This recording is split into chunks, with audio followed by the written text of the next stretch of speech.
नमस्कार. सर्व रसिक प्रेक्षकांचे आणि बळीचं तळ या अभिवाचनाच्या सर्व कलाकारांचे मनःपूर्वक स्वागत. आज ह्या ठिकाणी मला सर्वांची ओळख करून द्यायची वेळ आलेली आहे. माझा प्रॉब्लेम असा आहे, मी फक्त नाटकामध्ये काम करतो. मी कुठेही वक्ता नाही. त्यामुळे मला वाचूनच दाखवावं लागणार आणि काही गोष्टी हिंदीमध्ये लिहिलेल्या आहेत त्या मला मराठीमध्ये करता येणार नाही. कारण मी शाळेमध्ये देखील कधीही आहेच माझे मित्र पाठीमागे बसलेले, कधीही चांगला विद्यार्थी नव्हतो. तर आजच्या कार्यक्रमाचे प्रमुख कलाकार मंजुषा ठाकरे या टीचर पण आहेत आणि बिझनेस वुमन पण आहेत. शाळा कॉलेजमध्ये यांनी ॲक्टिंग, डान्स, स्पोर्ट्स आणि NCC याच्यामध्ये आपलं करिअर केलं.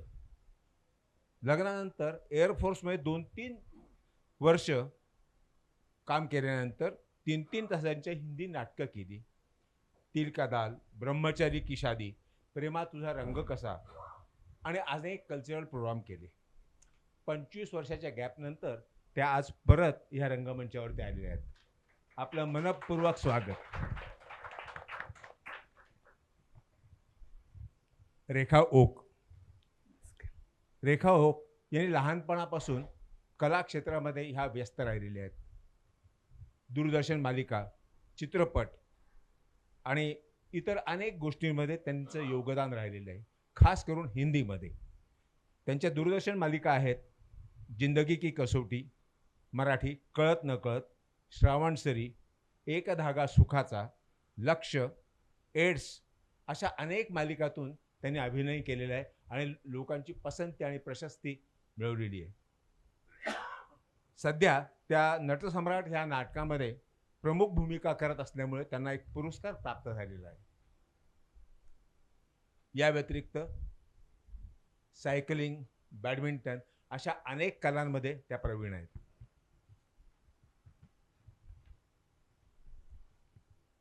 स्वप्ना प्रसाद. नमस्कार. या लहानपणापासून नाटकामध्ये बालनाट्यापासून त्या नाटकामध्ये काम करत आहेत. त्यांना राज्य नाट्य स्पर्धेचे अभिनयाचे प्रशस्तीपत्रक तर आहेच, शिवाय बालनाट्य लेखन, दिग्दर्शक आणि संगीत याच्याबद्दल देखील त्यांना प्रशस्तीपत्रक आणि प्रशंसा आहे. दीपक मंडळ या नाशिकच्या अतिशय ख्यातनाम नाट्यसंस्थेमध्ये त्यांनी बालनाट्याच्या शिबिर घेतात, क्लब सुरू करतात, नाट्यलेखन आणि काव्यलेखन करतात. मनपूर्वक स्वागत. धन्यवाद.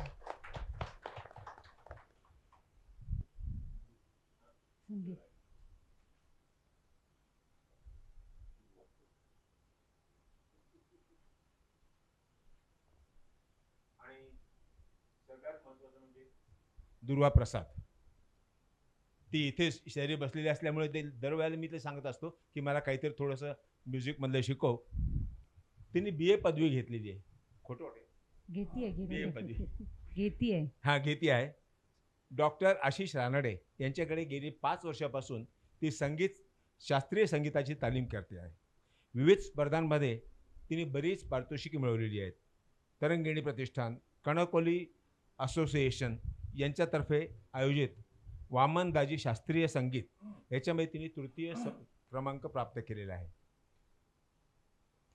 आंतरशालेय तसेच आंतर कॉलेज गायन स्पर्धेत तिने अनेक पारितोषिके मिळवलेली आहेत आणि आंतरशालेय गायन स्पर्धेत तिने प्रथम पारितोषिक मिळवले.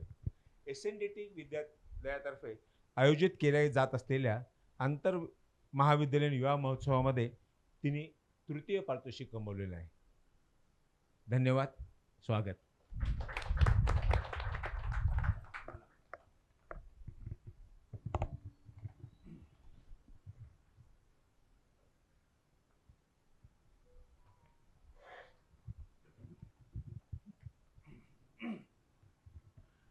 नमस्कार.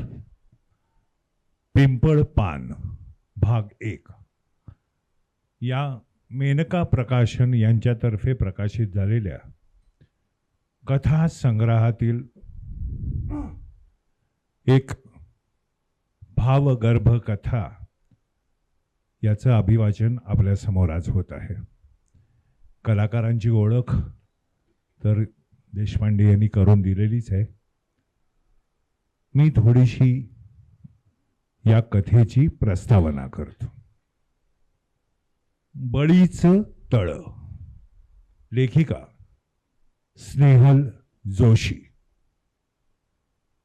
बळीचं तळ ही स्नेहल जोशी लिखित कथा मानवी भावभावनांची गुंतागुंत, स्त्री जीवनातील संघर्ष आणि निसर्गाशी असलेलं अनोखं नातं अत्यंत संवेदनशीलतेने उलगडून दाखवते. कोकणातील एका गावात घडणाऱ्या या कथेत लहान वयातच घडलेल्या एका घटनेच्या पार्श्वभूमीवर कथानायिका आपल्या अपराध भावनेची, गूढतेची आणि माणसातील नात्यांची पुनर्रचना करते. तळ्याच्या रूपात निसर्गाचं सौंदर्य, त्यात असलेली गूढता आणि लोकविश्वास एकत्र येतात. बळीचं तळं हे फक्त एका जागेचं नाव राहत नाही, तर ते त्या गावच्या लोकांच्या मनोविश्वाचा भाग बनतं. कथेत संवेदनशील दृष्टिकोन हा खूप महत्वाचा आहे. एकीकडे बालवयातील निरागसता, तर दुसरीकडे आयुष्यातील खिन्नता आणि दुःख हळुवारपणे चित्रित झालं आहे. ही कथा केवळ कथानापुरतीच मर्यादित राहत नाही, तर वाचकाला अंतर्मुख करत जाते. आठवणींच्या पडद्यामागे दडलेली वेदना आणि नकळत घडून गेलेलं कॅटॅलिटिक बदलाचं कारण वाचकाला विचार करायला भाग पाडतं. या कथेमधील वातावरण निर्मिती, संवाद आणि मनोवस्थेचं चित्रण ही या कथानकाची खरी ताकद आहे. कथेच्या माध्यमातून लेखिकेने जे सांगायचं आहे ते थेटपणे न सांगता सूक्ष्म संकेतांमधून मांडलंय. हीच या कथालेखनाची विशेषता म्हणावी लागेल. बळीचं तळं ही कथा वाचकाच्या मनात एक खोल सल, एक अपराध भाव आणि त्याहूनही अधिक उत्कट भावना निर्माण करून जाते. सादर होत आहे स्नेहल जोशी लिखित बळीचं तळं.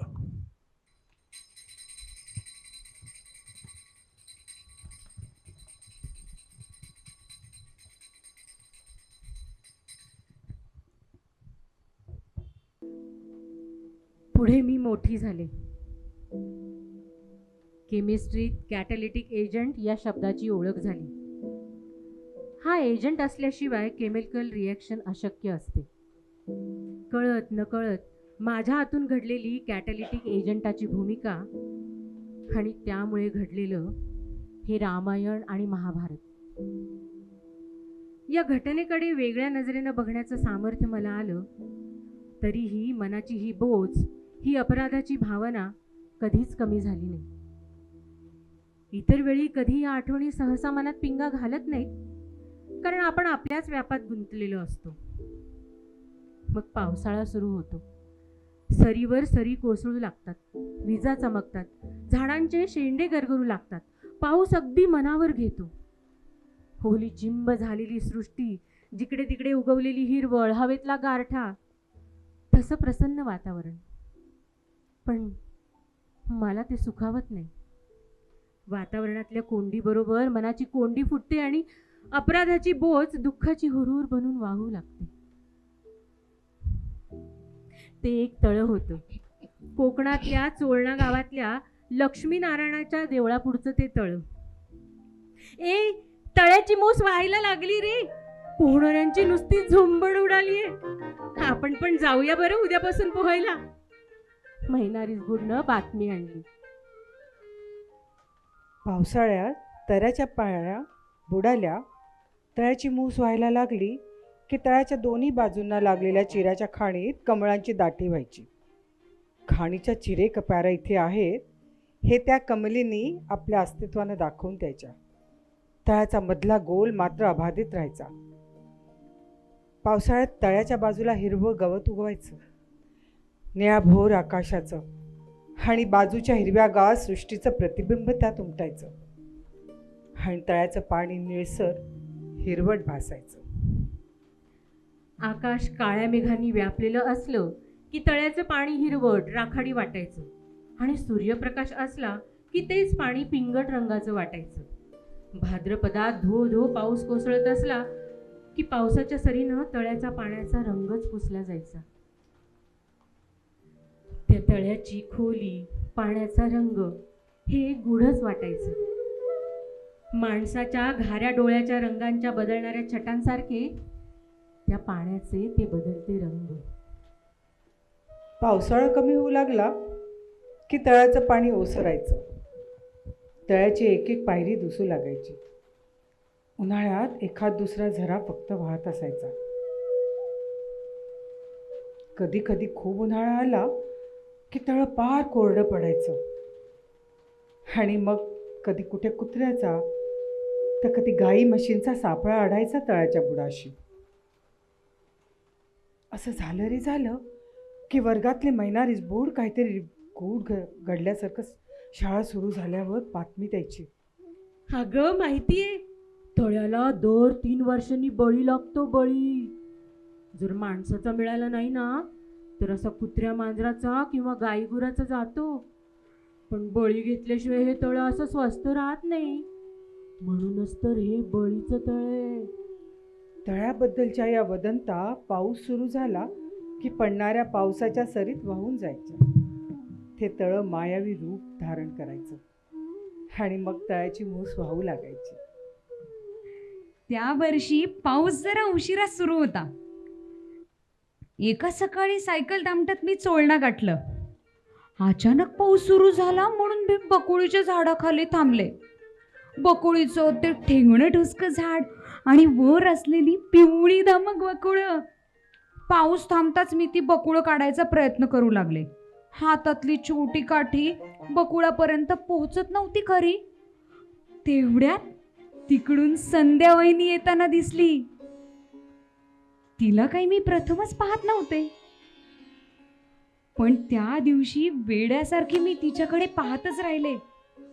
पावसाळ्यातल्या हिरव्यागार सृष्टीसारखी हिरवी साडी चोळी नेसली होती ती.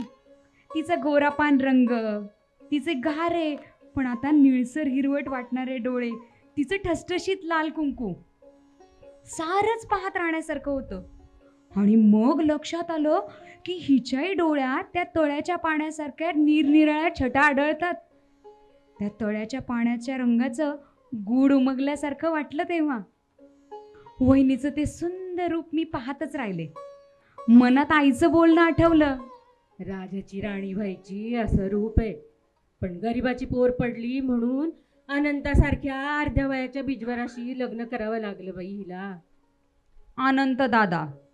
अनंत दादा हिला नवरा शोभत नाही हे पहिल्यांदाच तिला पाहिल्यावर मला जाणवलं होतं. पण त्या घडीला तिचं ते रूप पाहिल्यावर मला ते तीव्रतेने जाणवलं खरं. विचारांच्या नादात बहुधा मी तिच्याकडे रोखूनच पाहत होते, कारण तिनंच मला हाका मारल्या. वंस, अहो वंस, नव्याने पाहिल्यागत काय पाहताय? खरं म्हणजे लग्न होऊन ती चोळण्याला आली ना तेव्हा आमच्या घरातल्या मीच प्रथम तिला भेटले होते. पण 9व्या-10व्या वर्षी दूरची असली तरी वहिनी म्हटलं की जरा लाजच वाटते. मी तिच्याशी फारशी बोलत नसे. मला चिडवण्यासाठी म्हणून मग तीच वंस म्हणून हाका मारायची. मला ते बिलकुल आवडत नसे. आणि हे काय, ही काठी कशाला? बकुळं पाडतीये. बकुळ कुठे? ही काय वर आहेत. आणि त्यांचं काय करणार आहे तुम्ही? काय करणार म्हणजे खाणार. अगं तुला माहिती नाही, मस्त लागतात. मला कुठून माहित असणार, आमच्या पुण्याला असली झाडच नव्हती हो. आणि तेवढ्यात तिनं माझ्या हातातून काठी घेऊन धडाधडा बकुळं खाली पाडली. एक फांदी वाकून शेंद्री बकुळांचा गुच्छ तिने माझ्या हातात दिला. बकुळं खाता खाता 2-4 मी तिच्या पुढे केली. खा ना, छान लागतात. हे कच्ची खाऊ नकोस हा, घास लागतो. मी आपली माहिती पुरवली आणि शेंद्री बकुळांचा पानासह गुच्छ तिच्या पुढे केला. तिचे वनदेवीसारखे असलेले लांब केस तिला खाली वाकायला लावून तो गुच्छ तिच्या केसात मीच माळला. ए मस्त दिसतेस हा तू. हो का? मला वाटलं होतं की तुम्हाला बोलताच येत नाही, पण तुम्हाला तर अगदी छान गोड गोड बोलता येतं की. बरं, स्वारी निघाली कुठे? हम्म आमच्याकडे? हम्म. आणि ही पिशवी कसली? राहायला आलात का वंस? काही सांगणार नाही जा. वंस वंस काय करतेस? सरळ मीना म्हण ना, मगच सांगेन. बरं बाई, मीनाताई बोला. बोला नाही, बोल म्हण. बर. मी तळ्यावर पोहायला आले. तळ्यावर? कुठल्या तळ्यावर? कमालच केलीस हा तू. अगं एवढं जवळ तळ आहे, तुला माहिती नाही? माझं घर इतकं जवळ असतं तर रोज पोहायला आले असते मी. अगं खरंच नाही माहिती मला. कुठलं तळ? अगं ते ग लक्ष्मीनारायणाच्या देवळाजवळचं. आता तरी आठवलं का? नाहीतर विचारशील लक्ष्मीनारायणाचं देऊळ कुठलं? तिच्या लग्नाला 6च महिने झाले होते. सोनाला ती नवीनच होती. पण लक्ष्मीनारायणाचं देऊळ तिनं पाहिलेलं होतं हे मला पक्क ठाऊक होतं. त्याचं झालं असं, अनंतदादानं लग्न केलं आणि पुण्याहून त्याचं पत्र आईला आलं होतं. त्याची पहिली बायको मूल न होताच वारली होती म्हणूनही असेल. नव्या नवरीच्या स्वागतासाठी त्यानं आईला आणि आम्हा मुलांना मुद्दाम बोलवलं होतं. पुण्याहून एसटी संध्याकाळी येते. आईनं त्यांच्या घराच्या दाराला तोरण बांधलं, उंबरठ्यावर भरलेलं माप ठेवलं. माझ्या बहिणी कवडेशी थांबून वाट पाहत होत्या. मी घरात लुडबुडत होते तेव्हा आईनंच मला निरोप दिला. मीना, हे बघ, नवीन जोडप्याची वरात आधी लक्ष्मीनारायणाच्या देवळात न्यायला सांग हो. जा पळ लवकर.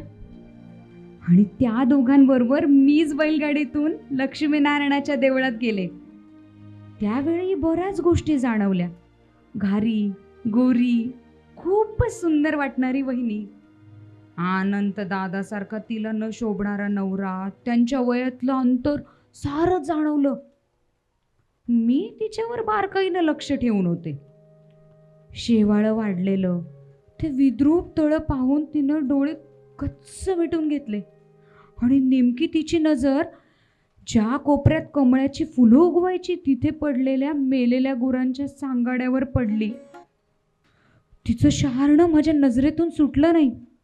मला हे सारं आठवलं आणि बहुधा संध्या वहिनीलाही. पण तिला पुढे बोलू न देताच मी म्हटलं, ए उन्हाळ्यातलं तळ नाही हं ते, आता पावसाची जादू होते आणि ते तळ दुथडी भरून वाहू लागतं.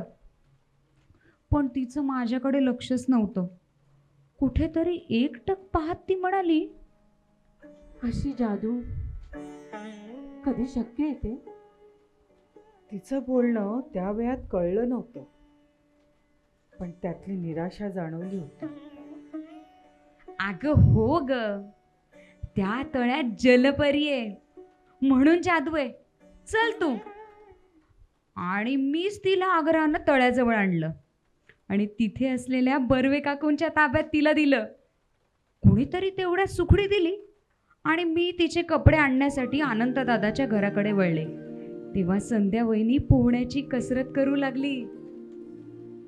त्या वर्षी संध्या वहिनीनं पहिल्यांदा पोहण्याचे धडे घेतले होते, पण बघता बघता ती त्यात पटाईत झाली होती.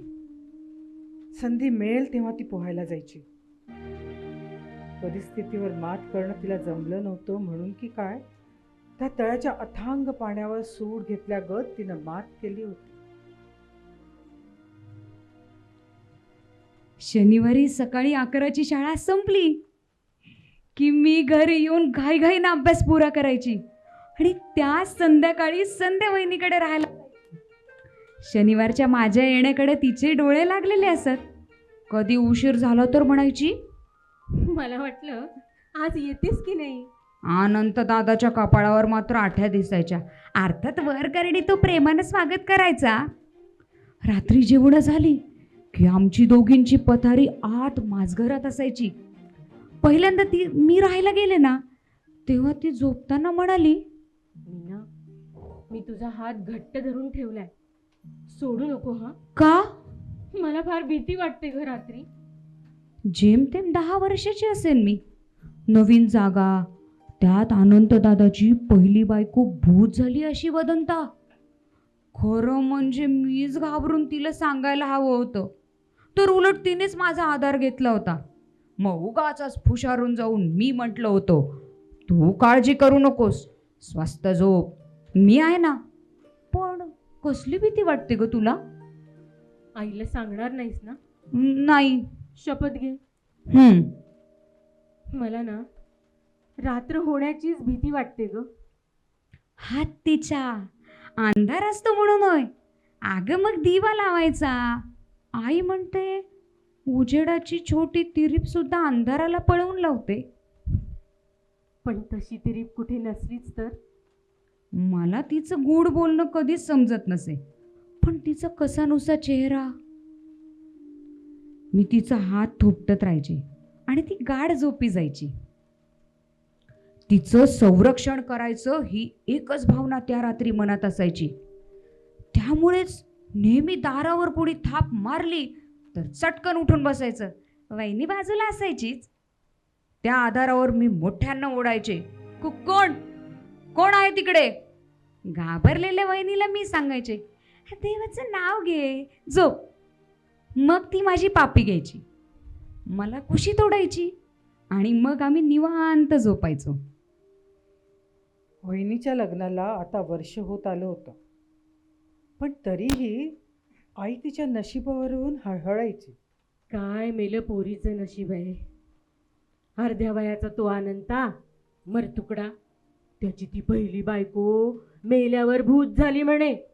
असल्या संसाराच्या दावणीला हिचं नशीब बांधलं गेलंय ग बाई. हळकुंडाच्या पदरात शेळकुंड. आईचं हे बोलणं तेव्हा मला कळत नसे. फक्त संध्या वहिनीवर खूप अन्याय झाला एवढंच जाणवायचं. तिचे आपण रक्षण करते आहोत ही कल्पना आता मनात ठाम रुजली होती. फक्त नेमकं यासाठी काय करायला हवं ते मात्र मला त्यावेळी तरी कळलं नव्हतं. दिवस पळतच होते. पुन्हा पावसाळा आला. ह्या वर्षी उन्हाळ्यात सुरू झालेल्या पाहुण्यांची रांग पावसाळा सुरू झाला तरी संपली नव्हती. दापोली मध्यवर्ती ठिकाण, त्यात आमचं घर एस टी स्टँडपासून जवळ. शेवटचा पाहुणा जातोय न जातोय तर बाबांच्या मित्राचं पत्र आलं होतं. त्यांचा मुलगा कोकण पाहण्याच्या निमित्ताने येणार होता. आई म्हणालीही, आत्ता पावसाळ्यात? अहो, कोकण पाहण्याचं निमित्त आहे. मुलगा BSc झालाय, मार्क्स चांगलेत, पण नोकरी मिळत नाही म्हणून फ्रस्ट्रेटेड आहे. मध्यंतरी आजारीही होता. थारे पालटासाठी येतोय आपल्याकडे. फ्रस्ट्रेटेड आणि आजार हे दोन्ही शब्द ऐकून आई जरा घाबरलीच. अहो, घरात ही छोटी मुलं, तुम्ही सारखे दौऱ्यावर, म्हणजे तशी मी घरात एकटीच की. मी कान चिपळेपणा करते पाहून आईनं मला तिथून घालवलं. पण सुरेश दादा बद्दलची माझी उत्सुकता वाढली. तो जरा विचित्र असावा असं आईच्या बोलण्यावरून तरी वाटलं. सुरेश दादा आल्यावर आई त्याला म्हणाली, अरे, कोकण पाहायला यायचं ते निदान उन्हाळ्यात, आंबे काजू असताना तरी यायचं. गावात पाहुण्यांची रेलचेल असते, सिनेमा थिएटर सुरू असतो. यावर्षी तर नाटक कंपनीही आली होती. आता पावसाळ्यात फक्त रिपरिप, कंटाळशील 4 दिवसात. आईचं हे सुतोवाच त्याला कळलं होतं की नाही कुणास ठाऊक. कोकणामध्ये थारे पालट करायला आलेल्या दादाला पावसानं मात्र इस्कात दाखवायचंच ठरवलं होतं. 4-8 दिवस तरी पावसाला खळ नव्हता.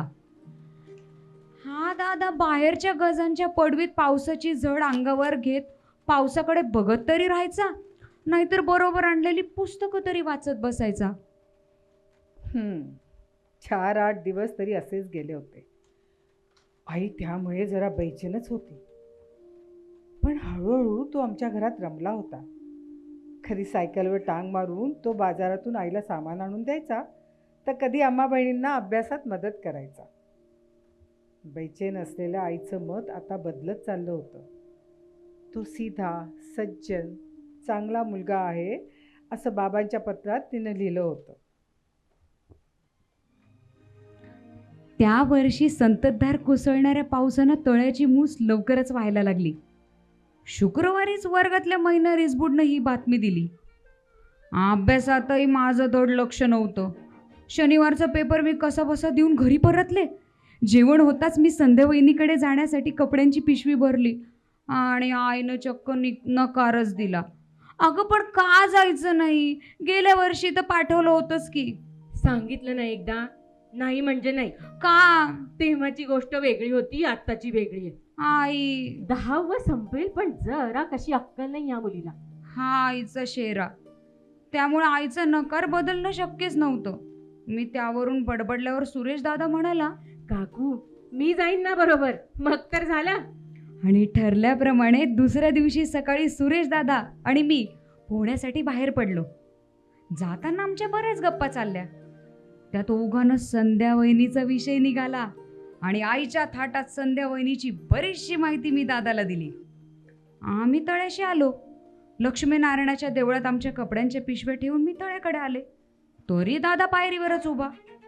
मी सायकलवरून येताना त्याला बजावलं, तेच पुन्हा सांगितलं, हे बघ, तुला पोहता येत नसेल तर उतरू नकोस तू. आमच्या संध्या वहिनीला बर्वे काकूंनी पोहायला शिकवलं. अवघ्या 4 दिवसात शिकली ती. तुला म्हणपे काका शिकवतील. या तळ्याशी नसता धोका पत्करू नये. बळीचं तळ आहे, बळीचं तळ. हा, पण या पाण्यात एक जलपरी पण आहे. खरं आहे की नाही संध्या वहिनी? पाण्यातून बाहेर येत संध्या वहिनीला मी म्हटलं, हे बळीचं तळ आहे की नाही? सांग, बळीचं तळ आहे ना? ए मिने, नाही कोण म्हणते? आपला बळी तर केव्हाच गेलाय बघ. मॅड आहेस, हसतोस काय? संध्या वहिनी तूच सांग, ह्या तळ्यात एक जलपरी आहे की नाही? ती माणसाला खाली खोल खोल घेऊन जाते, हो ना? परी ना, पाहिली की मी. तिनं मला केव्हाच आपल्या भोवऱ्यात खोल खोल गुंतवलंय. मॅड आहे ना सुरेश दादा?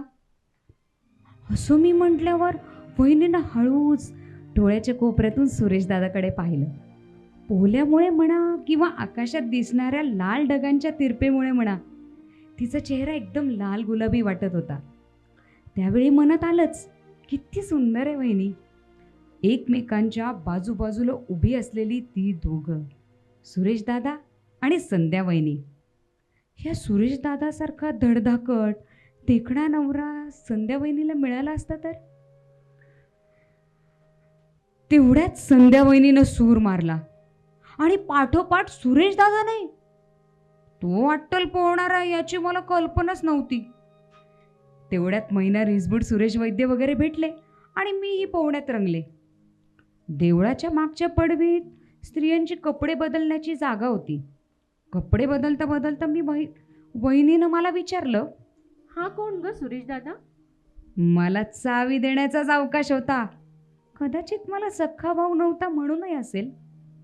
या दादाची इत्तंभूत माहिती मी वहिनीला दिली. त्याचं शिक्षण, त्याला मिळत नसलेली नोकरी, त्याचं पुस्तक वाचणं किंवा पावसाकडे बघत बसणं, सारं सारं सांगितलं. शेवटी आईसारखंच सांगितलं.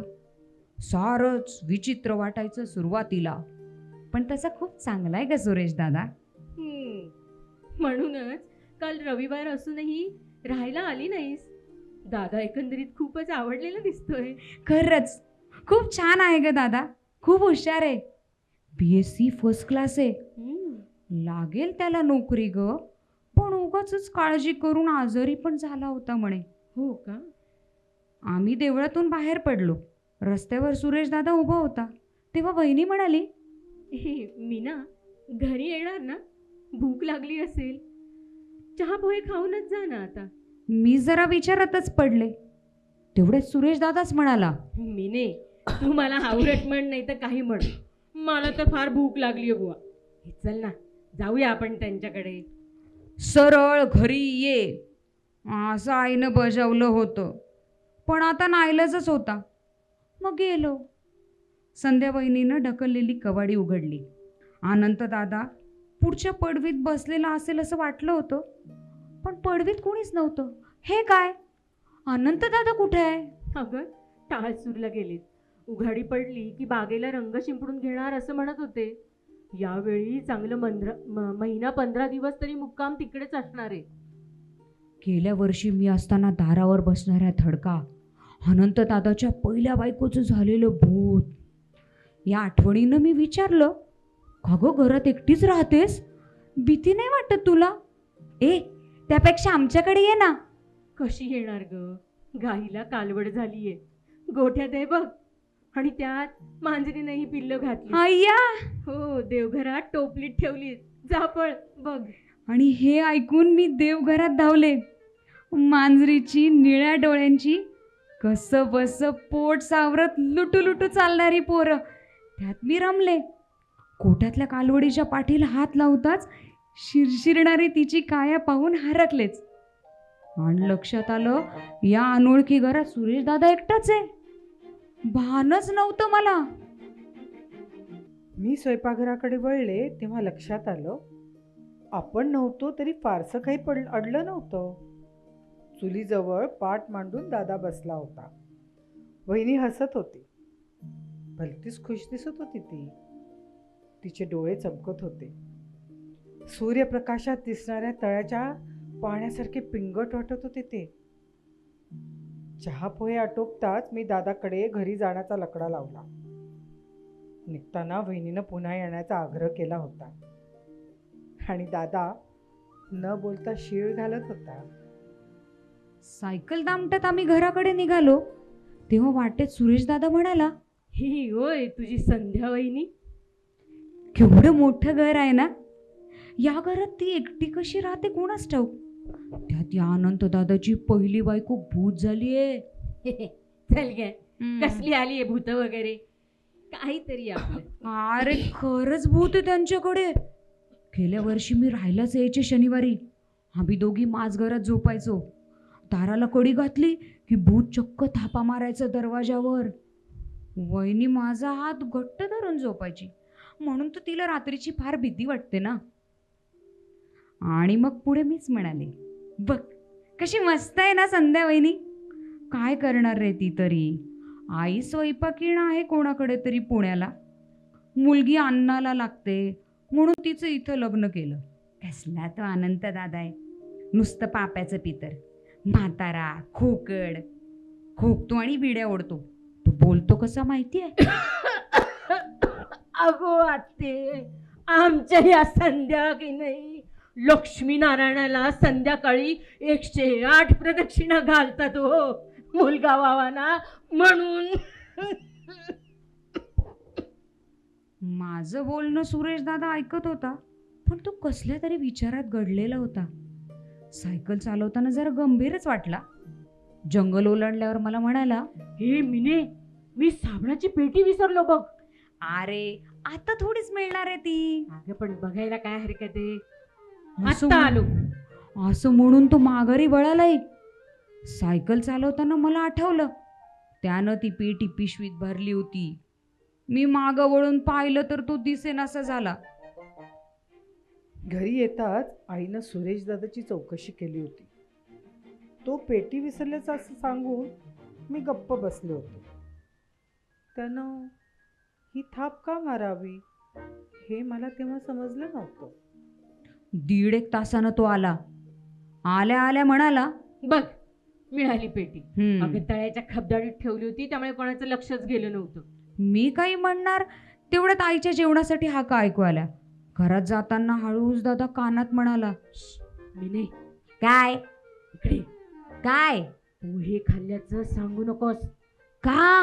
अगं आई ओरडेल. जेवताना आईनं संध्या वहिनीची चौकशी केल्यावर मी म्हटलं, हो ग भेटली होती ना. अनंत दादा टाळसूरला गेलाय, सध्या ती एकटीच आहे. त्या दिवशी तळ्यावर पोहायला गेल्यापासून दादाच्या बहुधा बऱ्याच ओळखी झाल्या होत्या. नेहमी गजांच्या पडवीत बसून पुस्तक वाचणारा, पावसाकडे पाहत बसणारा दादा मित्राचं निमित्त करून आता बराच वेळ बाहेरच असायचा. घरी असला की आम्हा बहिणीच्या खोड्या काढ, आम्हाला अभ्यासात मदत कर, तर आईला बाजारहाटात मदत कर वगैरे चालायचं. आता तो अगदी घरच्यासारखा झाला होता. गमतीनं तो बोलायचा, चेष्टा मस्करी करायचा. आई अगदी खुश होती. पोहण्याच्या व्यायामानं त्याची प्रकृती सुधारली होती. मी रविवारीच पोहायला जायचे, पण हा पठ्ठ्या रोज सायकल दामटत तळ गाठायचा. एका रविवारी पोहून झाल्यावर नेहमीसारखं संध्या वहिनी आणि मी देवळाच्या पडवीत कपडे बदलले. वहिनीनं आपले लांब सडक केस झटकले आणि केस सारखे करण्यासाठी पिशवीतून एक सफेद बारीक दात्यांचा स्टीलची पट्टी असलेला कंगवा काढला. त्याची चाकूसारखी घडी घालता येत होती. जान चाहती हो तो हात उपर करो म्हणत पटकन चाकू काढल्यागत सुरेश दादाने एकदा कंगवा पाठीला लावून केलेली माझी मस्करी. हो, नक्की तो त्याचाच कंगवा होता. पण वहिनीला विचारावं तर आळ घेतल्यासारखं होईल ना, म्हणून मी गप्पच बसले.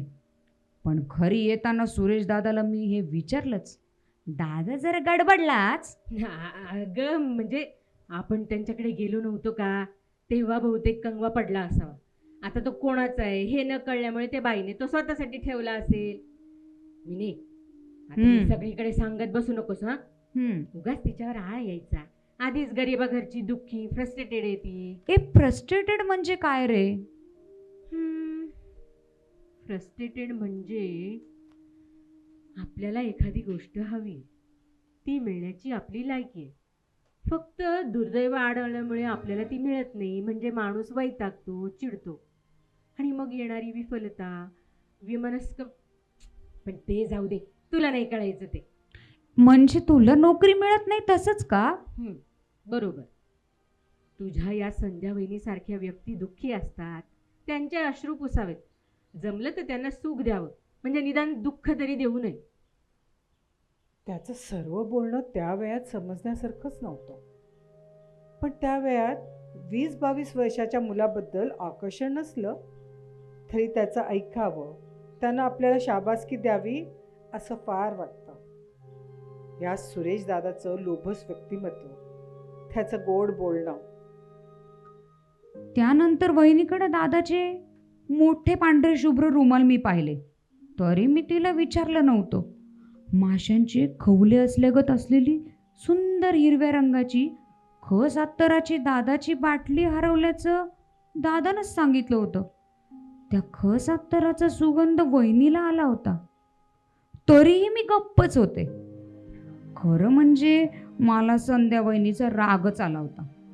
दर रविवारी तळ्यावर भेटायची, बोलायची, पण घरी काही बोलवत नव्हती. ए, कालवड कशी आहे सांग ना, मांजराची पिल्लं कशी आहेत, अशा सूचक चौकशा मी केल्या, पण तरीही ती गप्पच असायची. आपल्याच धुंदीत गुणगुणत राहायची, माझी लाड करायची, अगदी चक्क पापी सुद्धा घ्यायची, पण घरी मात्र बोलवत नव्हती. एक दिवस न राहून मीच तिला विचारलं, तेव्हा ती म्हणाली, अगं कसं बोलवणार, तुझ्याबरोबर ते पाहुणे असतात ना, काय करणार सांग बरं. पोहून झाल्यावर हातापायाला तेल चोपडण्यासाठी तिनं पिशवीतून कुपी काढली. ती नेमकी खस अत्तराची हिरव्या रंगाची होती. सुरेश दादाची अत्तराची कुपी, त्याचा कंगवा, त्याचे रुमाल हिला चालत होते. पण विचारावं असं वाटलं, पण ती खूप आनंदात होती. तिला दुःख होईल म्हणून मी गप्पच बसले. आणि एक दिवस अचानक इंटरव्ह्यूचं निमित्त करून सुरेश दादा निघून गेला. आणि अगदी तशीच अचानक तळ्याची मूस व्हायची बंद झाली आणि पोहणंही बंद पडलं. दादा गेल्यावर 8 दिवसानं संध्या बहिणीनं महिना रिसबूटबरोबर चिठ्ठी पाठवली. मला अधूनमधून तिच्या चिठ्ठ्या यायच्या, पण ही चिठ्ठी वाचल्यावर तिला आलेला कंटाळा मला जाणवला होता. तळ्याची मूस व्हायची बंद झाली आणि तुझं येणंही बंद झालं. तू मला तळ्यातली जलपरी म्हणायचीस. ती जलपरी आता छान छान बाळ आणणार आहे. ताजा कलम. पाहुणे गेल्यामुळे तुलाही कंटाळा आला असेल नाही? संध्या वहिनी मला लक्ष्मीनारायणाच्या देवळातल्या लक्ष्मीसारखी वाटली होती, जलपरी नव्हे. कधी मी तिला म्हटलं होतं कुणास ठाऊक. आईला असल्या चिठ्ठ्या आवडत नसत, म्हणून मी ती चिठ्ठी फाडून टाकली. त्याच दिवशी सुरेश दादाचं पोहोचल्याचं पत्र आलं. मला खास वेगळी चिठ्ठी होती. त्यात अभ्यासाबरोबर पोहण्याची, बळीच्या तळ्याची आणि जलपरीचीही चौकशी होती. सुरुवातीला तरी पत्राची उत्तर पाठवण्याचा आपला कटाक्ष असतो. अगदी तसंच मीही ताबडतोब पत्र लिहून टाकलं. त्यात जवळ आली 6 माई.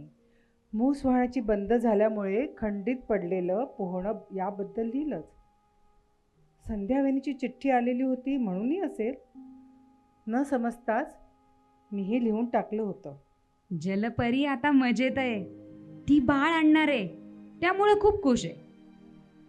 आता दर महिन्याला ती सरकारी डॉक्टरकडे तपासायला यायची, कधी राहायचीही. मग माझ्याजवळ खास हितगुज चालायचे. मी जमवलेली खडे, चित्र, कुंजा ह्याबरोबर खणात सापडलेली दादाची पत्रही ती वाचायची. उत्तर लिहिण्याचा आग्रहही तिचाच असायचा. वहिनी, काय लिहायचं समजत नाही ग. अगं, जलपरीबद्दल लिही. मुलगा झाला तर सागर आणि मुलगी झाली तर सरिता नाव ठेवणार आहे मी. हे पण लिही बरं का. हो. आधीच संध्यावहिनी दिसायला छान होती. त्यात गरोदरपणी तर खूपच तेज आलं होतं. कोणी करणारं नाही म्हणून हौसेनं तिची वाडी भरली, फोटो काढले. आईनंही त्यावेळी न राहून तिची दृष्ट काढली होती. ती घरी गेल्यावर आई म्हणाली, काय नशिबात आहे पोरीच्या कुणास ठाऊक. ही अशी गरगरली आहे आणि अनंता पाप्याचं पितर होत चाललंय दिवसेंदिवस. खोकतो तर उभं थांबत नाही. एखाद्या दिवशी असेच दिवस सरत होते आणि एक दिवस संध्यावहिनीनं मुलग्याला जन्म दिला. धडधाकट, गोरा गोमटा आणि मुख्य म्हणजे तिच्यासारखा देखणा. पावसानं अचानक तडाखेबंद सुरुवात केली. नेहमीप्रमाणे यंदाही मैना रिजबूननं तळ्याची मूस व्हायला लागल्याची बातमी दिली. तरी मी आईच्या मागे पोहायला जाण्याचा तकादा लावला नव्हता. गेली 2 वर्ष संध्यावहिनी तळ्यावर असायची. तिच्याबरोबर पाण्यात तरतऱ्हेचे खेळ खेळण्यात धमाल यायची. यावर्षी सागर छोटा असल्यामुळे ती पोहायला येणं शक्य नव्हतं. तिच्याकडे राहायला जायची बंदी आईनं गेल्या वर्षीच केली होती. यावर्षी तर तिनं मला नक्कीच तिच्याकडे पाठवलं नसतं. तिच्या मते अनंत दादाचं वागणं जरा चमत्कारिक झालेलं होतं. तसा तो स्वतःशी नेहमीच बोलायचा. आता ते वाढलं होतं इतकंच.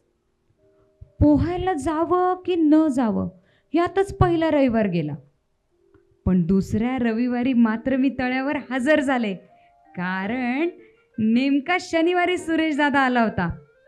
आल्या आल्या त्यानं बॅगेतून पार्सल काढलं आणि चहा सुद्धा न घेता तो ती अमानत पोहोचवायला गेला. आल्यावर आईला म्हणाला, काकू, आमच्या फार्मसीच्या कोर्समध्ये एक मुलगा आहे. त्याच्या नात्यातलं कोणीतरी नाही गिमवण्याला राहतात. तिथे पार्सल द्यायला गेलो होतो. गेल्या वर्षीसारखं त्याचा मुक्काम यावर्षी महिनाभर नव्हता, 15-20 दिवसच होता. गेल्या वर्षी त्याच्या तशा खूप ओळखी झाल्या होत्या. त्यात रोज पोहण्याचा कार्यक्रम असायचाच. पण तरीही त्याच्या येण्यामुळं ते 15 दिवस घर कसं गजबजून गेलं होतं. त्यावर्षी तसं बरोबरीने पोहायला जायला 2च रविवार मिळाले होते. मीही 1 वर्षांनी मोठी झाले होते म्हणूनही असेल, त्यानं गेल्या वर्षीसारखं जलपरीवरून कधी चिडवलं नव्हतं. बोलताना एकदा संध्यावहिनीची चौकशी केली होती आणि मग नकळत आईची नक्कल करत मी सर्व बातम्या पुरवल्या होत्या. सागरासारखा इतका गोड मुलगा झालाय, पण अनंताचं डोकंच फिरलंय बघ. त्याची पहिली बायको मूल न होता मेली. तिनंच बहुधा अनंताला पछाडले. संध्यावहिनी मात्र खुश आहे. सुरेश दादा आपल्याच विचारात दंग होता. तो किंचित गंभीरही वाटला. त्याचं माझ्या बोलण्याकडे लक्षच नव्हतं असं जाणवलं आणि मी माझी रेकॉर्ड आवर्ती घेतली. त्यानंतर 4 दिवसांनी सुरेश दादा परत गेला. मीही 2 रविवार पोहायला गेले नाही आणि पुढे तळ्याची मूस व्हायची बंदच झाली. पावसाळा आला आणि गेलाही. दिवाळीत संध्यावहिनी सागरला घेऊन आली होती. आल्या आल्याच ती आईला घेऊन डॉक्टरकडे गेली आणि तिथून परस्पर चोळण्याला गेली. आई आल्यावर बाबांजवळ बडबडली. काजराला फळं आणि दुर्बलाला बाळ, दुसरं होतंय. पहिली मूल नाही म्हणून जिजून मेली आणि हिच्या मागे लेंडार लागणार आहे आता. त्यातच याचं डोकं फिरलेलं. ऑपरेशन करण्याचा सल्ला मीच दिलाय तिला. आईचं हे बोलणं मला धड समजलं नव्हतं. तरी संध्यावहिनी दुसरं बाळ आणणार असल्याची खात्री पटली होती. आईच्या सांगण्यावरून संध्यावहिनीनं आता सोबतीला तिच्या आईला बोलवून घेतलं होतं. त्यामुळे सागरला त्याच्या आजीजवळ सोडून संध्यावहिनी जातीनं शेतीच्या बागेच्या कामाला जायची. अशी कर्तबगार पोर आहे, पण काय तिच्या नशिबास आहे देवाच ठाऊक. आई अशी प्रत्येक वेळी तिच्या नशिबावरच थांबायची. सरिता झाली तेव्हा अनंत दादाला पुन्हा मुलगाच हवा होता. आता संध्यावहिनीच्या मागे त्याचं एक टुमणं होतं. तिसरं मूल पाहिजे आणि तोही मुलगाच. ऐकते ना? त्यावरून हातातला अडकित्ता फेकून त्याने संध्यावहिनीला मारलंही होतं. ते ऐकून घरात आई बडबडली होती. हो ना, काय मोठी इस्टेट वाया जाते याची. मुलगा हवाय म्हणे. लहानपणच्या बऱ्याच गोष्टी मागे पडत चालल्या होत्या. त्याचं महत्त्वही पूर्वी इतकं उरलं नव्हतं. त्यात बळीचं तळं होतं, पोहणं होतं, सुरेश दादाची पत्र होती. पूर्वी भावविवश होऊन त्याला बारीक सारीक बातम्या देत खरडणारी मी बदलत होते. त्याची अधूनमधून पत्र यायची. त्याचं पत्र आलं की तेवढ्यापुरती त्या पावसाची, त्या पोहण्याची आठवण यायची. पूर्वी कधीतरी संध्यावहिनी त्याची चौकशी करायची, पण आता ती कदाचित स्वतःच्या जीवनात एवढी व्यग्र होती. तिचं जीवन इतकं कटकटीचं झालं होतं की बहुधा तिला या असल्या गोष्टींना वेळच नव्हता. अनंतदाचं डोकं आता पार फिरलं होतं. तसा तो त्रास देत नसे. एकटं कुठेतरी बघत बसायचा. अनंत दादाचं डोकं आता पार फिरलं होतं. तसा तो त्रास देत नसे. एकटं कुठेतरी बघत बसायचा. आणखी मुलगा हवा हा विचार मनात आला की त्याचं वेळ अनावर व्हायचं. मग तो संध्यावहिनीला वाटेल तशा शिव्या द्यायचा, मारायचा सुद्धा. या परिस्थितीत ती मात्र हसतमुखानं जगत होती. घरात बाहेर सर्वच कामं आता तिच्या अंगावर पडलेली होती. पण तिनं सारं तालपून धरलं होतं.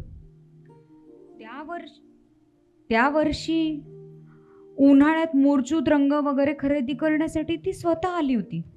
तेव्हा आमच्याकडे आली. आईनं अनंत दादाची चौकशी केल्यावर ती म्हणाली, कसली सुधारणा हो.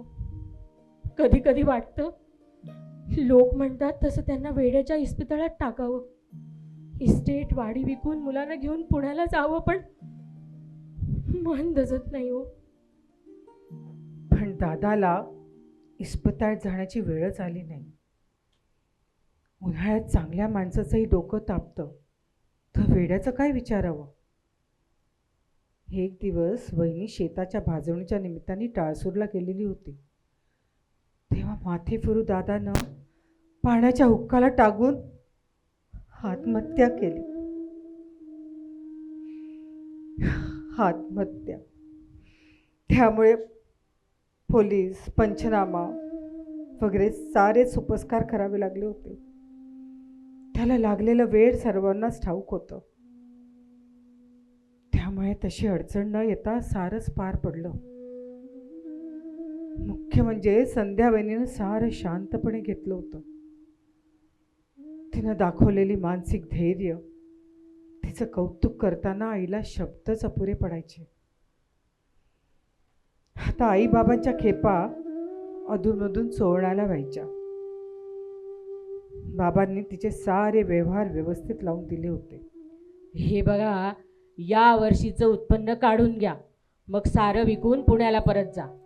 मुलं आईजवळ ठेवून हिंगण्याला राहून वर्षभरात नर्सिंगचा कोर्स पुरा करा, म्हणजे पुढे चरितार्थाचं साधन मिळेल. काय? बाबांचा हा सल्ला तिला पटला होता. अनंतदादा वारल्यापासून मी तिच्याकडे गेलेली नव्हते. मैना रिसबूड बरोबर संध्या वहिनीचे 2-4 निरोप आले म्हणून एकदा आईबरोबर मीही गेले. मी गप्पच होते. आईबरोबर तिची व्यवहारांची बोलणी चालली होती. पूर्वीची तीच वहिनी होती ती. आईच्या सांगण्यावरून अगदी पूर्वीसारखं नव्हे, पण बेताचं कुंकू मात्र कपाळावर होतं. गळ्यात मंगळसूत्र नव्हतं, म्हणून की काय तिच्यात जाणवणारा फरक. बोलताना सारखी तिची माझ्याकडे वळणारी नजर. पाऊस दाटून आलेल्या दिवसात दिसणाऱ्या तळ्यासारखी. त्या गढूळ राखाडी रंगाच्या डोळ्यात जाणवणारं ते गूढ. ती चहा करण्यासाठी स्वयंपाकघराकडे वळली. तिनं डोळ्यांनी केलेला इशारा मला उमजला. ए, मी वहिनीला मदत करते ग आई, म्हणत मी तिच्या पाठोपाठ आत गेले.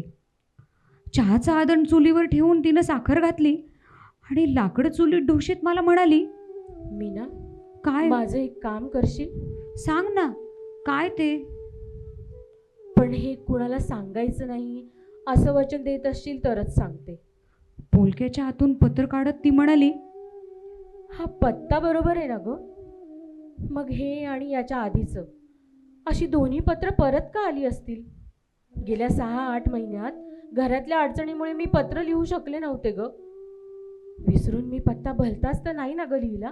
बघू. मी पत्ता वाचला. पत्र सुरेश दादाला लिहिलेलं होतं. पत्ता बरोबर होता, पण मी पत्र उलट करत म्हटलं, अगं पत्र पोहोचणारच कसं? तो मुळी तिथे राहतच नाहीये.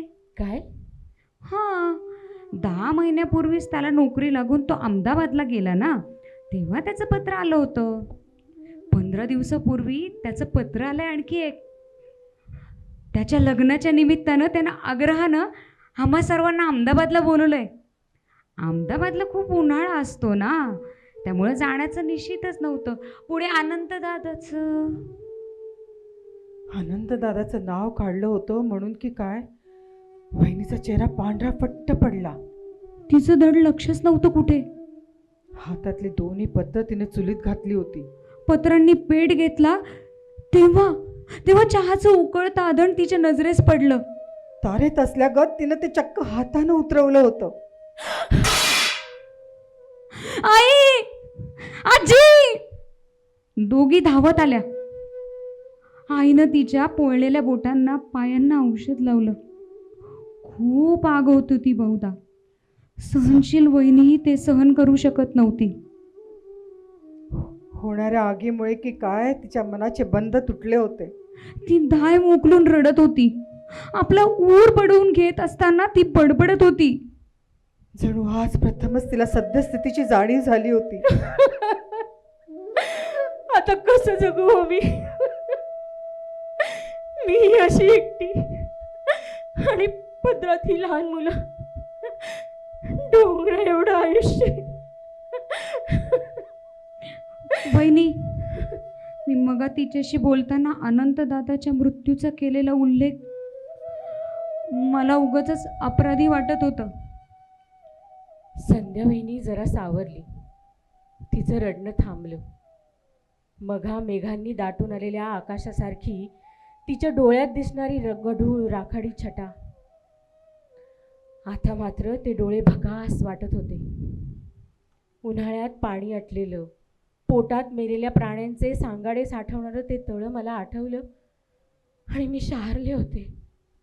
घरी येताना आई म्हणाली, आज अचानक हिचा धीर कसा सुटला? सुरेश दादाला वहिनीने पाठवलेली आणि परत आलेली पत्र, त्याचा बदललेला पत्ता, त्याचं लग्न आणि ह्याबद्दल सांगताना न कळत मी केलेला अनंतदादाच्या मृत्यूचा उल्लेख. पण हे आईला सांगणार कसं? वहिनीचा आक्रोश, तिची ती थिजलेली नजर.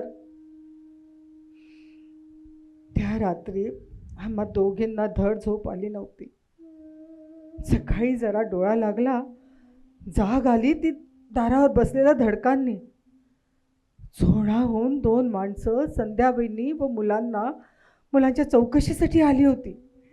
आई मटकन खालीच बसली. मग स्वतःला सावरत ती म्हणाली, अहो, काल दुःखानं ती वेडीबिशी झाली होती खरी, पण तशी ती धीराची आहे. कामात मन रिझवण्यासाठी टाळसूरला गेली असेल कदाचित. रंगाचं कामही व्हायचंय ना, लावणी आली जवळ म्हणून गेली असेल. मग माणसं टाळसूरला गेली, पण तिथेही ती नव्हती. घरात होती ती फक्त म्हातारी आजी. मला पुन्हा आईबरोबर चोळण्याला जावं लागलं होतं. तिथं गेल्यावर आजीकडून कळलं ते असं. चोळण्याहून त्या दिवशी आम्ही परतलो तरी संध्यावनीची मनस्थिती फारशी सुधारली नव्हती. सागरच्या आजीनं मुलांना आणि तिला बळजबरीनं जेवू घातलं होतं. रात्री संध्यावनीनं मुलांना दूध प्यायला दिलं होतं. ती सावरली असं वाटून तिची आई आतल्या खोलीत जाऊन झोपली होती. रात्री संध्यावनी मुलांना घेऊन कुठे उठून गेली ते तिला समजलंच नव्हतं. 1-2 दिवस असेच गेले. दुनियेत कुणी कोणासाठी थांबत नाही. त्या दिवशी असाच रविवार होता. तळ्यावर नेहमीप्रमाणे माणसांची गर्दी होती. पोळ्यावरून एका मुलानं उडी मारली. वर आला तो फार घाबरलेला होता. त्याच्या तोंडून शब्द बाहेर पडेना. जरा सावरल्यावर तो म्हणाला, मला वाटलं माझा पाय खुबळाच्या तोड्यात अडकला, पण नाही, ते साडीचं टोक होतं. संध्यावहिनी हरवल्याची बातमी चोळणा गावभर झालेली होती. पोहण्यात तरबेज असलेल्या 2-4 सूर मारले. प्रेत बाहेर काढलं ते टम्म फुगलेलं होतं. सागर सरिताला तिनं पोटाशी बांधलं होतं आणि अट्टल पोहणाऱ्या संध्यावहिनीनं बुडावा म्हणून जात्याची पेड बांधली होती. संध्या वहिनी, वहिनी, संध्या वहिनी.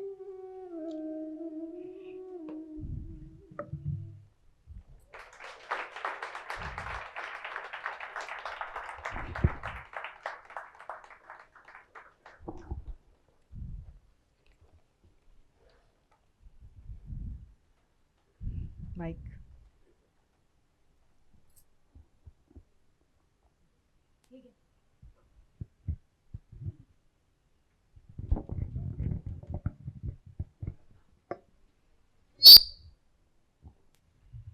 खरं तर एवढ्या अथांग डोहामध्ये एका बाजूला गुलाबाची कमळाची फुलं आहेत आणि पलीकडे एक जीव होणे असं आयुष्य आहे. आपल्याला सगळेच जण दिगमूढ झालेलो आहोत. कोणाला काही बोलावंसं वाटणार नाही. तरी देखील इतकं सुंदर सादरीकरण केल्याबद्दल आपल्या मनामध्ये काही ना काहीतरी भावना असतीलच. कृपया आपल्या स्पष्ट शब्दामध्ये व्यक्त करावा ही विनंती. कोणी आहे? बोल ना, त्यांना बोलायचं.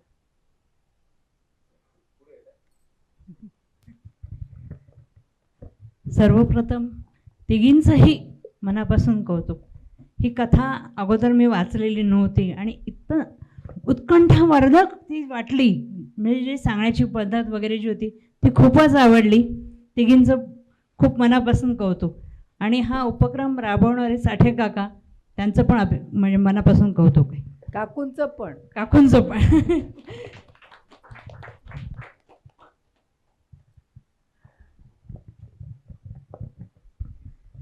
या तिघींच्या सादरीकरणामध्ये डोळ्यासमोर अक्षरशः चित्र उभं राहिलं. आणि कोकणची ती त्यांना ते रेकॉर्ड करतात. कोकणची ती गावं आणि कोकणचे नंतर ते एकूण वातावरण अतिशय सुलभ आणि सुंदर शब्दामध्ये व्यक्त केलं आहे. आणि तुम्ही जेव्हा सांगत होतात ना तेव्हा अक्षर डोळ्यासमोर ते चित्र उभं राहत होतं की आधी कल्पना आलीच होती आधी की काय झालं असावं ते, पण तुम्ही फार सुंदर सांगितलं त्याला. धन्यवाद.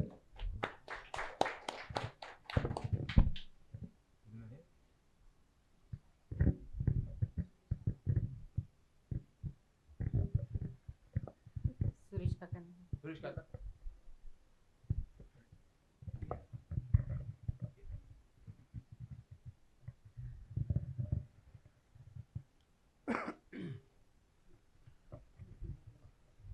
वाचन अतिशय सुंदर झालं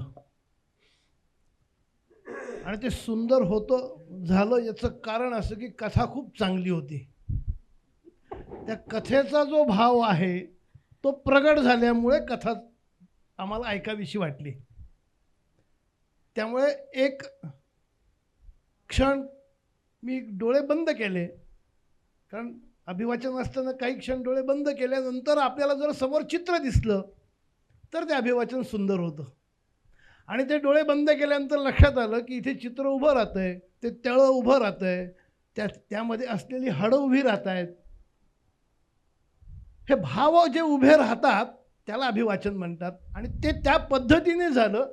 त्यासाठी म्हणून तुमच्या तिघींचंही मनापासून अभिनंदन. धन्यवाद. तुमचं अभिनंदन आधी. आणि तुम्ही जी वातावरण निर्मिती केली ती मला रात्रीचं खेळ चाललंय या सिरियलच्या जवळपासची होती. आणि त्यात तो गूढ जो तुम्ही प्रसंग कोट केला की दारावर थापा येत होत्या वगैरे, हा खरोखर अतिशय सुरेख आणि त्या कहाणीमध्ये पक्का बसणारा होता. बाकी कथा खरंच सुरेख आहे. तिचे म्हणजे एक छोटं हे पण होऊ शकतं, काय एक पात्री किंवा असा प्रयोग पण होऊ शकतो. Thank you so much. तुमचं अभिनंदन सगळ्यांचं.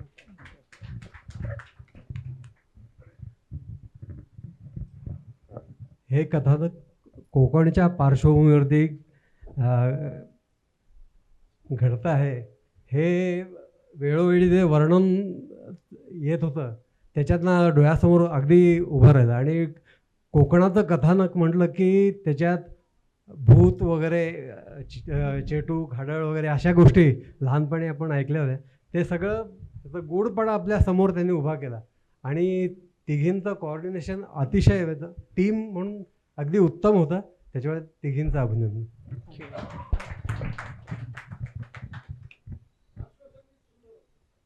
हां, पार्श्वसंगीत अतिशय सुंदर होतं तुझं. तिच्यासाठी पण टाळ्या.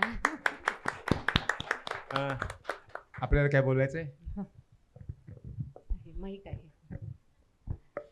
सगळ्यात प्रथम मी साठे काकू आणि साठे काकांना धन्यवाद देईल की त्यांनी आम्हाला हा प्लॅटफॉर्म उपलब्ध करून दिला. सुरुवातीला अनेक कथांचं आम्ही वाचन केलं आपसामध्ये आणि मग ही कथा निवडली. हे कथा निवडायचं कारण असं होतं की या कथेमधील जी स्त्री आहे ती आपल्याला प्रत्येक ठिकाणी दिसते. प्रसंग थोडे वेगळे असतात पण प्रत्येकीवरच थोड्याफार फरकाने तसा अन्याय म्हणा किंवा काहीतरी असं झालेलं असतं जे ती निमूटपणे सहन करत असते. आणि दुसरं असं की हे प्रसंग घडत असताना तिच्या अवतीभोवती जी माणसं असतात, म्हणजे उदाहरणार्थ लहान मुलगी मीना जी असते की तिचं भावविश्वच बदलून टाकते. म्हणजे ती मोठी होते, नोकरीला लागते, बाहेरगावी फिरते वगैरे सगळं असलं तरीसुद्धा मनाच्या एका कोपऱ्यामध्ये कुठेतरी पावसाळा सुरू झाला की तिला ते आठवत राहतं. ती बोच, ती अपराधाची भावना, म्हणजे कॅटॅलिटिक एजंट मी स्वतः झाले असं तिला वाटतंय की माझ्यामुळे ते दोघं एकत्र आले, संध्यावहिनी आणि सुरेशदादा. आणि त्यानंतर ते असं झालं, घडलं जे नव्हतं घडायला पाहिजे संध्यावहिनीच्या बाबतीत. तर बालमनावर सुद्धा किती खोल परिणाम होतो आणि तो दीर्घकाळ राहतो अगदी आयुष्याच्या शेवटापर्यंत, हे या कथेतून दाखवून दिले. थँक्यू.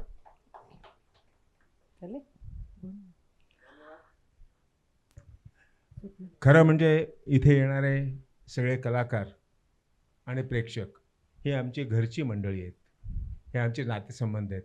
पण तरी देखील आपण नातेसंबंधातल्या माणसाला देखील एक छोटंसं काहीतरी आठवण म्हणून काहीतरी देत असतो. तर मी वहिनींना विनंती करतो की त्यांनी कलाकारांना आठवण द्यावी.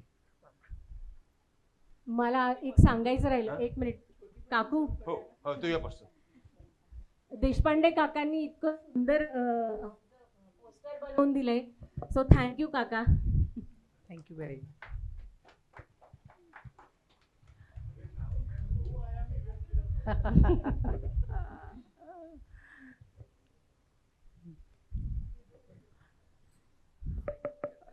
Thank you so much.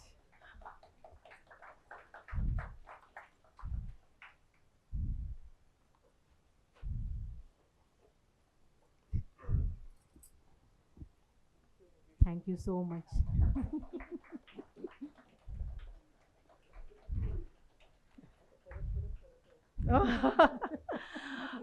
आपण सगळे इकडे माझ्या आग्रह कारण तुम्ही आला सगळे त्याच्याबद्दल सगळ्यांना धन्यवाद. साठे काका आणि सॉरी काका हां पण आता इथे मी आता ॲज अ जाऊया स्टुडंटच म्हटल्यावर. आहे तेव्हा मी त्यांना साठे काकाच म्हणते. जरी आम्ही समवयस्क असलो तरी मी त्यांना साठे काकाच म्हणते. आणि जया त्यांची अर्धांगिनी ती त्यांचं सातत्याने जे उपक्रम हा चालू आहे गेल्या एप्रिल महिन्यापासून त्यांनी चालू केला आहे. आणि आम्ही दर रविवारी इथे येतो आणि मग आम्हाला पण सांगितलं गेलं की तुम्ही काहीतरी सादरीकरण करा. मग आमचा पण खूप प्रयत्न चालू होता त्याच्यावर आणि गेले मे महिन्यापासून आम्ही सर्च करत होतो आणि सगळा जून फुल होता. म्हणजे आम्हाला डेट मिळाली नाही, ती 13 तारखेची डेट मिळाली. आज टेनिसची मेन्स फायनल आहे, काही लोक ती सोडून आली आहे, त्याच्याबद्दल खूप खूप धन्यवाद. आणि तुम्हाला विरस नसेल झाला असं मला जाणवतं. थँक्यू. धन्यवाद. पुढच्या रविवारी बुद्ध याच्याबद्दल नाशिक रोडचे ख्यातनाम कलावंत रोहित पगारे यांचं अभिवाचन होईल.